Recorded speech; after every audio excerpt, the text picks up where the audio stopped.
Hello, hello! So, for my part of the presentation, I will be talking about best pedagogical practices for teaching STEM. So, when doing research on the best practices for teaching STEM, you find a lot of different things. There's a lot of different things out there.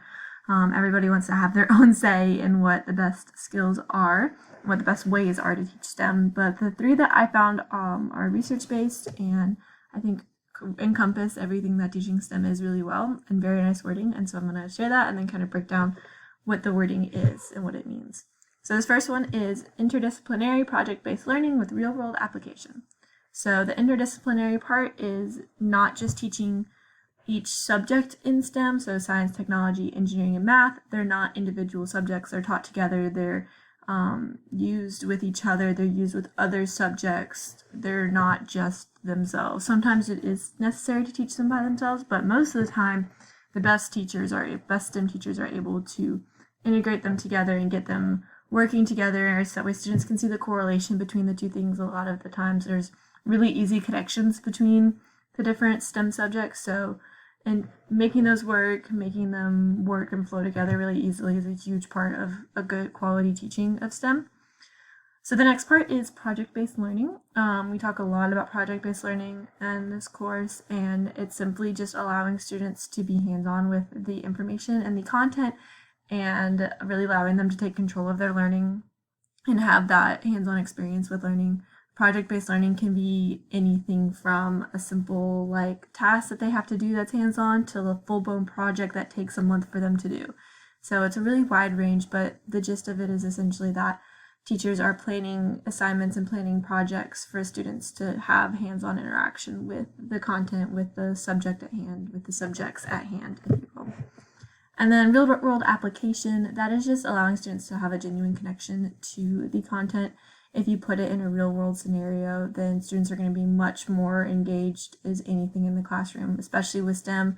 If you give them a project that is so much more relatable to their age group and their world that they live in, then they're going to be so much more engaged and get so much more out of the project.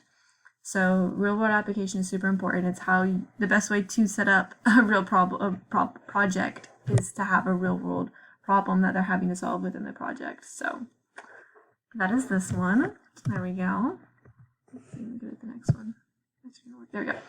Okay, so second one is challenging goals with multiple opportunities to show and develop learning. So the challenging goals part of this is really pushing students outside of their comfort zone. STEM is all about having students reach farther than they ever think that they could, ever think that they're able to, really pushing them outside their comfort zones. And a lot of times students will realize that they actually enjoy doing something like this, something related to this, or it shows them that they're capable of doing something that they never thought that they could do, and that's simply all they get out of it, which is amazing.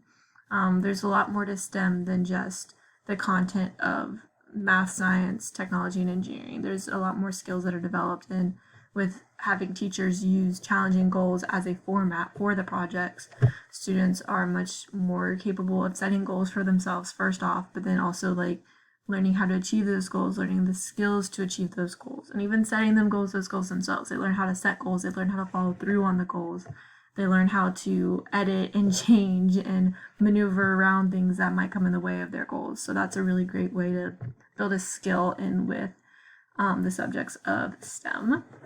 And then the multiple opportunities to show and develop learning. The develop part is all about that hands-on learning, like the first part mentioned. It's really just engaging students in any way that their learning functions. Every student learns differently, and a lot of STEM related teaching is related to having students learn in different ways. So I'm a very hands-on learner. I love learning hands-on. I need to touch things in order to comprehend it, and sometimes people are very auditory learners or visual learners, and so sometimes watching a clip is better for them, or hearing someone talk about it makes more sense for them. Whereas with me, it's got to be hands-on. I got to touch it in order for it to fully comprehend, especially with STEM subjects. So yeah, that part about developing learning is just giving them any and all opportunities to develop their learning, no matter what it looks like. If something for you as a teacher, you're like, I don't know if this really worked for me as a student, if I was learning this content, you still got to do it anyways, because 9 times out of 10, you're going to have a student that learns that way and they have to have that content, and that they have to get that content presented in the way that you're thinking about it, so that way they can understand it and fully get to that learning, because not every student learns like you do, and it's all about working with your students to develop their learning and help them figure out how they learn, but also support them in whatever way they do learn best. And then the multiple opportunities to show part is simply allowing students to present their work and demonstrate their understanding of the content in a way besides a written test or a paper or something like that, like doing presentations, artwork, projects, experiments, anything else you could think of. Like literally however a student wants to show their work is acceptable in the STEM world, and I think that's so important, because one student might be able to fully articulate how they understand the content in a paper, where there's another student who maybe struggles with writing and isn't able to fully do it, but maybe recording a podcast is the best way for them to demonstrate that understanding, or doing a presentation is good for them. So just allowing them multiple opportunities for that to show that they understand the content, because 9 times out of 10 students do understand the content and they just struggle with the presentation part of it and the demonstrating their knowledge. So if as a good educator you provide them with other opportunities, different opportunities to show their understanding, something's got to click eventually, and then when something clicks you can use that in a choice board, so that way you know that, hey, these students are going to get this demonstration because I know that they know how to work with this presentation format. So yeah, that's this one. And then the last one out of these three wonderful pedagogical practices is community partnership that provides tutors, mentors, internships, and service learning experience. I think, so the first part of this obviously applied to any grade level, any age, whatever, is the community partnerships. I think that's really cool. Obviously, in our day and age of COVID, it looks a little differently than how it would normally work, but I think there's still some really great opportunities for schools to partner with their community and for students to really see how that impacts their community. What they are doing in school has a direct impact on their community sometimes, and they don't even realize it. So being able to make that connection to the world directly around them, like literally they can walk outside and see what's happening with a project or something that they're doing, is so cool. And it's like, that's what's gonna help that content and that information stick in their head more than just simply like writing a paper on it.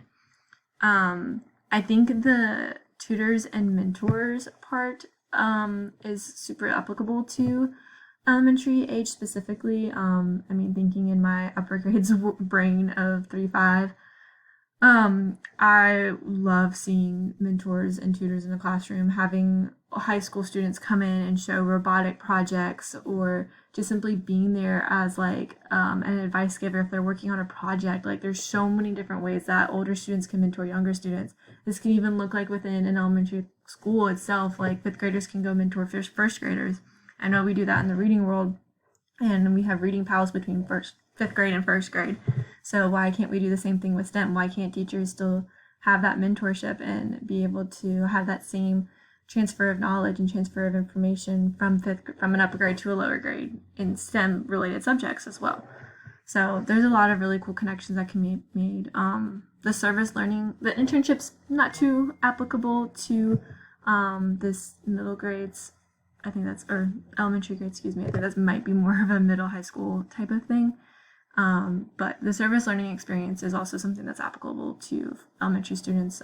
You're never too young to start learning how to serve your community while also learning through that experience. There's so many different ways for that to be applied in the classroom. Teachers just really have to take the time and experience it for themselves and learn how to just really apply that to their students and present it in the best way possible. When it comes to teaching STEM effectively, it's all about your presentation, all about teachers having all of their ducks in a row, or at least most of their ducks in a row, so that way they can help their students the best, but also letting students be in control of their own learning and simply be there as a guide along the way is also very important as well. So that's that with pedagogical practices and how to teach STEM. So the next part of my presentation, I forgot about this. These are my cited sources.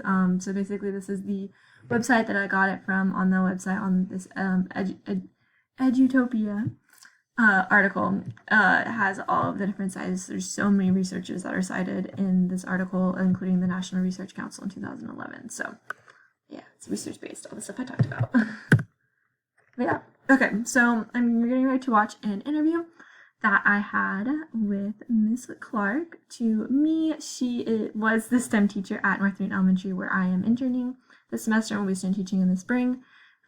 She has currently shifted positions, but I just kind of wanted to physically show you guys the questions that she'll be answering in her interview, so that way you can see it.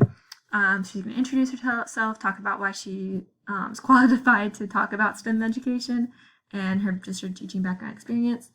I decided to ask her why she thought overall it was important to teach STEM as part of the curriculum.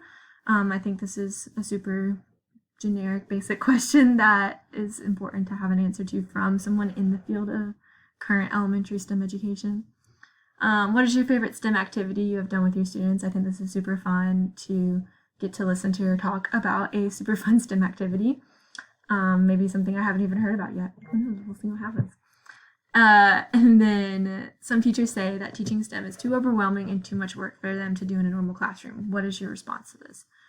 The reason I decided to ask this question was simply because a lot of teachers, when I hear I'm going to observations or going and talking to teachers about STEM, they always say, that's a very common response I get. It's like, oh, it's too much work. I don't have time for it. I have too much other things going on. I'm just teaching the subjects individually. So she isn't necessarily a classroom teacher right now at the moment, but she does have experience with that. So hopefully she'll be able to have a good response to that, just because I've always wondered, and I think that that's a super common thing that we hear in the education world. So yeah, that's that question. And then, how do you feel having a STEM background as a student impacts their future academically and professionally? We talk a lot in STEM about how there's additional skills besides science, technology, engineering, and math skills that you learn through STEM. You learn communication, you learn teamwork, you learn build confidence through it, you learn how to time manage. There's so many other things, other skills that you learn in STEM. So just asking her why she really thinks that they are super important and how they benefit students in the long run. So that's all I've got, and I hope